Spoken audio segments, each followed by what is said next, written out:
Good morning, everybody.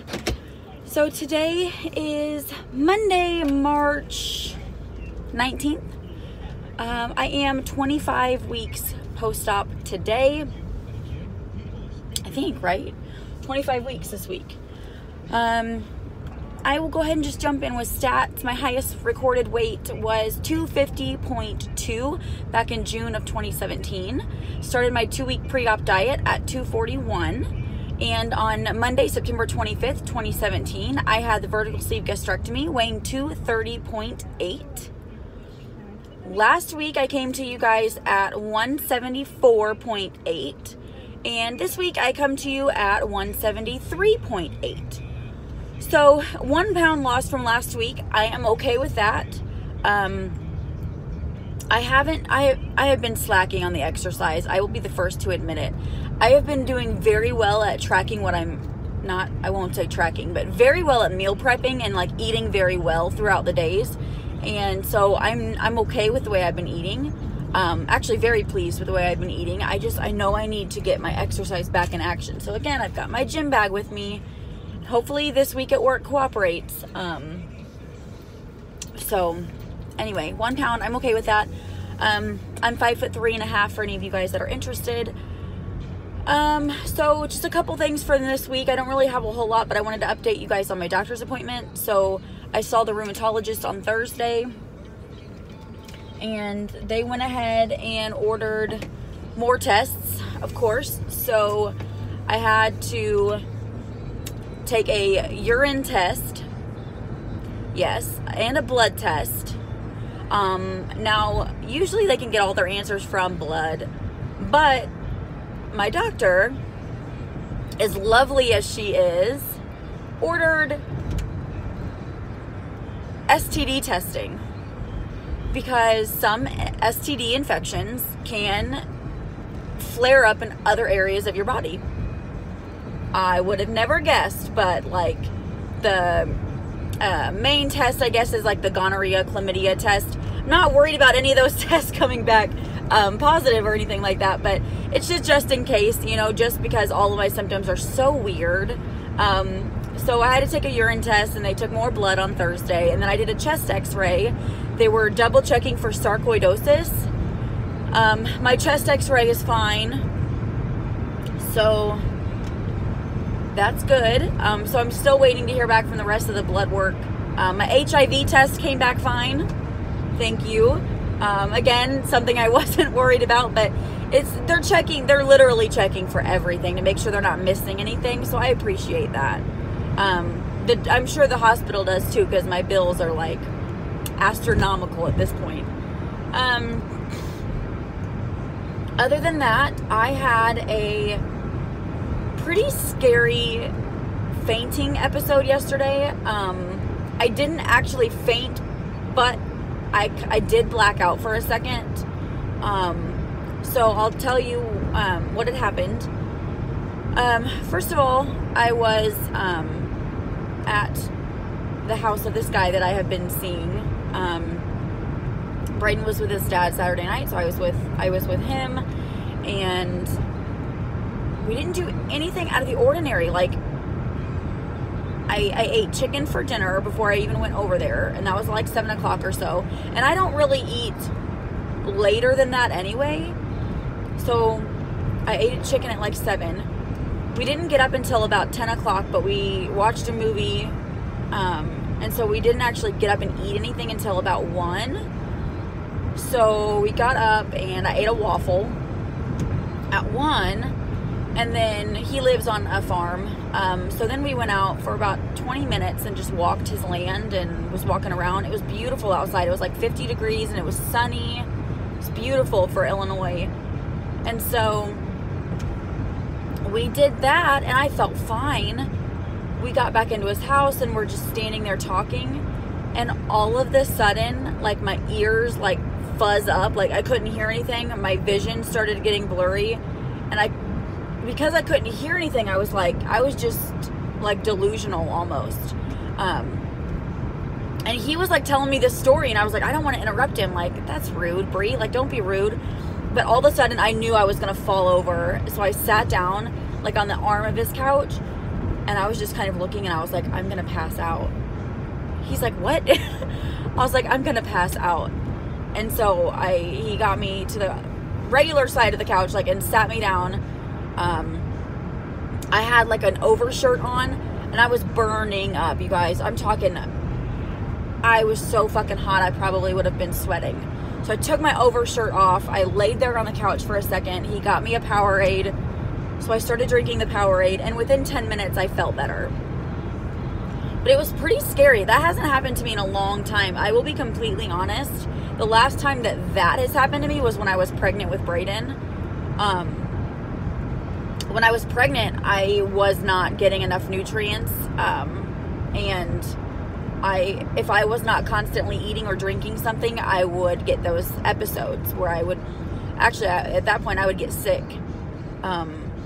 And then I would pass out and have those blackout moments. But so that was pretty scary, especially because I'm not ashamed, and I'll tell him, I don't really care, but I have not told him about my surgery.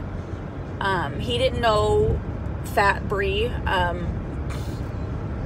Nothing against him, it's not his fault. I just didn't meet him until January. So I met him literally a couple weeks before I went to Vegas, and I didn't think anything of it. We just talked a little bit here and there for the first month, and then this past month we've been hanging out all the time. Bray's been going to his dad's more, so when he goes to his dad's, I have free time, and I've been hanging out with him every weekend. So that's been really fun. It's strange to me, like, and I will never say it's because of my weight that I finally found somebody that I click with and that I get along with, but it is strange to me that I've been single for 4 years. And maybe it's my personality. Maybe I have more confidence now, and that shows. Sorry for the lighting. The sun is really bright. Yeah, maybe it's my confidence. I don't know, but it feels really, really good to find someone that is just genuinely into you. You know what I mean? Like when they say, if they want to hang out with you, they will find a way to do it. If they want to talk to you, they will talk to you. And no matter how busy they are, they will make the time if they're interested. And it's so true. And it used to irritate me and piss me off that nobody was interested in me. Like, I'd be like, why? Like, what's wrong with me, you know? And there's nothing that's wrong with you. It's men in general. So it's really, really nice to be around somebody that actually cares about me and that's interested in getting to know me. He met Brayden this week, and that went really, really well. That's pretty awesome. Anyway, you guys don't want to hear about my dating life because it's been non-existent up until now. But it's going really, really, really good. But my whole point was I hadn't told him about the surgery. He knows I barely eat anything because we've gone out to eat. We've eaten at my house. We've eaten at his house. Like, he knows I barely eat anything. And he knows that I've lost a lot of weight. So, I mean, he'll probably, if we, you know, keep going, which I hope we do, and we get to that point, I'll tell him. I don't have a problem.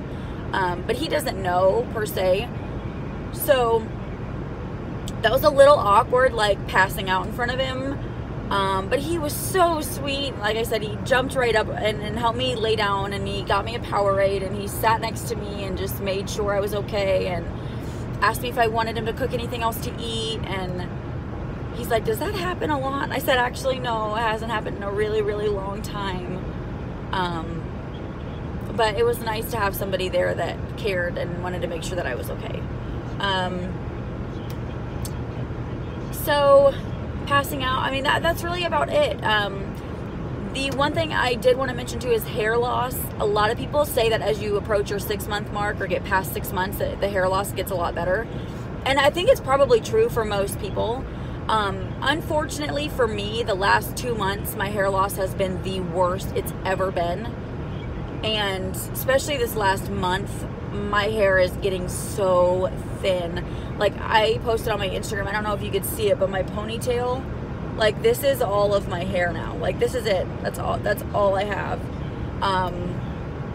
And that's a little frightening. I don't want to lose any more, obviously, but it's worth it. It really is. There's so many people out there that say, I really want to get the surgery and I want to lose the weight, but I don't want to lose all my hair and I don't want to have saggy skin. Well, you gotta weigh one or the other. What do you want? You want to be overweight your entire life and be miserable because of that? Or would you rather have to use a little bit more hair product and wear a tummy garment to hold your skin in for the rest of your life? You'll look fantastic in clothes. You can put hair pieces in. You can get fake hair. You can to me, that's not even questionable. Like, if you would rather stay overweight and unhappy and unhealthy for the rest of your life, rather than deal with some of the minor risks and side effects that are involved in weight loss surgery, then that's up to you. I don't think you're serious enough then at that point.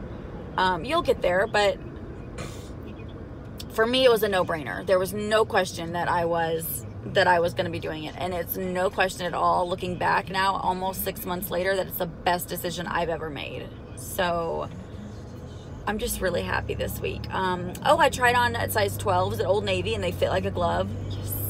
I didn't buy them. I actually didn't take my purse or anything. I went shopping with my sister on Saturday to get my niece's ears pierced.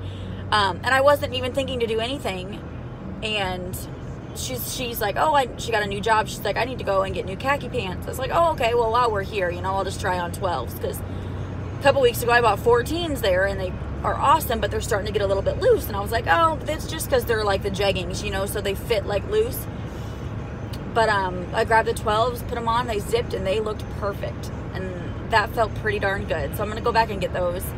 So that was pretty awesome. But I think that's it for this week, you guys. So down a pound. I didn't tell you what that puts me at overall. I think that puts me at 57 exactly since surgery, and 76.4 overall. So I'm super, super happy with the way things are going. I go back and see my 6 months is on the 25th, and I don't have an appointment until next month. So my 6 month is really like a 7-month update at the doctor. And then I do have a couple MRIs coming up that the rheumatologist ordered. They got one of my neck and one of my ankle. So I'll get the MRIs done and get that figured out. But until then, that's all I have for you. So I will see y'all next week.